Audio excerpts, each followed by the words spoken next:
Our Tiger Claw system is a stainless steel pneumatic hidden fastening solution for your Trex decking. To load the gun, simply take your stainless steel clip, load it on the nose of the gun. There's a couple ball bearings there which will hold it in place for you. Take your scrail, which is a combination of a screw and nail, which does have a Phillips head, and you're able to back that out after you've installed the clip if need be. Simply slide the scrail back of the magazine, and you're ready to go. To install your clip, slide it in the groove of the board, push the gun flush to the joist, and shoot. Slide right off, and you've made that connection.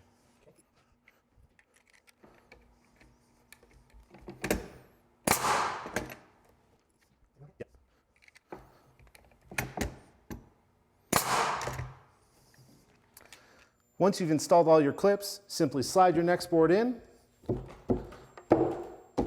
little pressure, and you're ready to go with an approved 3/16 gap. With the Tiger Claw system, you're able to install 400 square foot of decking in an hour, saving you time and money.